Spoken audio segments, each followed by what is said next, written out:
Well, hi folks, it's about time to start preparing my giant onion growing mixture this year, because I'm going to be growing them in these 50 litre pots. So I'll just show you what I'm going to be using generally, and then we'll get it mixed up and I'll show you what it looks like when it's finished. So like I said, I'm using mainly these 50 litre pots, but also this year what I'm trying is some of these air pruning pots called rhizo pots, if you see there. And they're actually a fabric pot, and the thing is, apparently what they do is they prune the roots naturally. So once the roots hit the edge of the pot, because it's breathable, it's actually dry around the edge, and instead of just circling around the pot like you would with it in a plastic pot where it just follows the moisture around, what these do, it makes the root sort of prune itself and then shoot back into the middle of the compost. So you get a massive, bigger massive roots by all accounts, and I've heard some really good results from some onion growers using these air pruning pots. So I'm going to give a couple of these a go as well and see how they get on. But anyway, first off I'll just show you what I'm going to use. Just normal multi-purpose compost. I'm using the Jack's Magic this year because that's the same stuff I use when I grow my biggest in pots. It's a high peat content, so it's not got all the green waste rubbish in. So I mean, it might not please the eco police, but I like to use high peat stuff. And then we've got some John Innes number 3, which is a loam based compost. It's a bit dark in here, I'm afraid, so that's heavier. I'm using 25% of that, and then I'm going to use 25% perlite just to get some air into the compost and aid the drainage. What I did this year with me when I've been growing them in the pots, just to start the giant onions off, I put a lot of perlite in this year and they seem to have grown really well. So I'm going to do the same, because onions don't like a badly drained soil. They like it nice and open with plenty of drainage. And I'm also going to add some worm casts, which I've never used before. These are from Worm Farms, and it's basically just complete worm poo, and it's just absolutely black gold. It's absolutely black, so it's 100% worm poo. I'm only using this basically just to add lots of beneficial bacteria and things like that, because there's a little bit of feed in it, a little bit of natural nitrogen I think, but mainly it's just for the beneficial bacteria and all the goodies that help your soil thrive really. So I'll just be putting maybe a couple of litres of that stuff in, because I've added that to me mix for the onions as well, and it seems to have made them grow. So that's the compost bits, and all the, now for the sort of additional bits to it, what I'm going to add. I've got some calcified seaweed. I'm going to be adding 2 ounces per 50 litres. That's got lots of trace elements, a bit more calcium, and it's basically ground up coral. So I use that in my carrot mix, and a lot of people use it. So not a great deal, it's just a trace element thing. Then we've got some Dolomite Lime. I'm only using 1 ounce of that. That's calcium magnesium carbonate. So it's basically like ground up limestone, but the Dolomite one is 20% magnesium. And plants really like magnesium, but like I say, you don't want to give them too much, so I'm only putting 1 ounce in, because if you start to put too many of these trace elements in, they can buffer other elements and stop them working. And then this is the stuff this year that I've been using. Charge, which is the Beetle Poo. I'm using this 1% volume for volume, so I'm going to put 500 millilitres of this stuff in.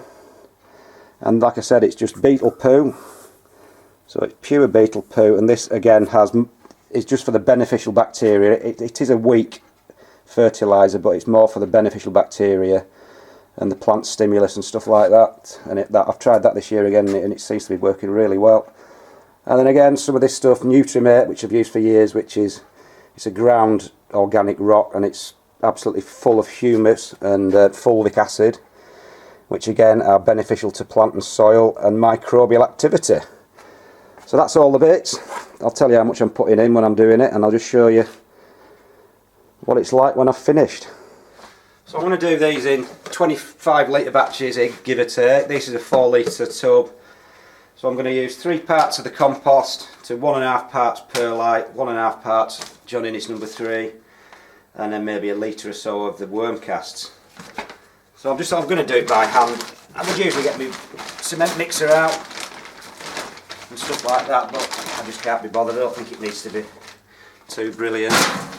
So like I said, I'm using this Jack's Magic stuff, which is high peat, and it's got added horticultural sand and a bit of seaweed, I believe, this time. And it's the stuff I used the last time I got close to a 10 pounder, I grew like a 9 pound 12 ounce one, so I'm going to use it again. So 3 parts of that, and then we'll put 1.5 parts of the John Innes number 3, which is like a heavier loam based stuff, if you'll be able to see by the colour maybe, and that's got grit in as well. So 1.5 of those, and I will write this down this year because I get these mixes and then I forget to write down what they are, so if I get a success I don't know what I've done. And then this is the perlite. It's just a natural mineral, doesn't have any, it's inert stuff, it's just like really light, it's absolutely lightweight as anything. It looks like polystyrene baubles really, but it's dusty as well. It just aerates the compost, like I said, and it does actually hold water as well, because it does soak water up. Wow, that's dusty. So I think I'll put 2 litres in per full mix of worm casts, so I'll just put about maybe a litre of them in to the half a mix, because like I said, it's just for the microbial beneficial bacteria and bits and pieces and humus and things that's in that. And then to that I'm going to add 2 ounces of calcified seaweed to the whole mix, so we'll put half of that in for this half mix. Just 1 ounce of the Dolomite, so again just a little dusting of that Dolomite. I'm going to put 2 ounces of Nutrimate in, roughly, so I'll put half of it in half the mix. And finally there's going to be 500 mils give or take of this Beetle Poo. So this thing is about 80 millilitres full up, so be 3 of those. And then we'll just give it a mix. It's a bit time consuming, but hopefully if I do it and measure it all out, it'll all be the same. We should get an overall even mix. So I'm just going to do it by hand, and we'll see what it looks like. I might actually add a bit more perlite if it doesn't look too aerated, but it doesn't look too bad at the moment. Just mix it up. Might look a lot of perlite, but like I said, it does open the structure up. A lot of people grow tomatoes with quite a bit of perlite mixed in, and it just makes those grow a lot better as well. And if you buy it in the big bags, I buy it in 100 litre bags and it only costs me a tenner. It's not much dearer than compost, so it's a lot cheaper than buying horticultural grit, and a lot lighter as well. So I think that'll do. So that's my mix basically. That's just half of one. That'll fill half of one of my pots up. I'm going to put 8 pots in this year. I think that's mixed well enough. I'll just give you a little close up and just show you what it looks like really. So as you can see, it's quite open, it's quite aerated, very loose. It's quite dry at the moment, but once I get watered it should be okay, but it looks about right. That 25% perlite looks like it could be a decent onion growing mixture. So anyway, that's about it folks, just to showing you what mixture I'm using this year for my giant onions, and hoping it works really, because it's about time I grow a 10 pounder.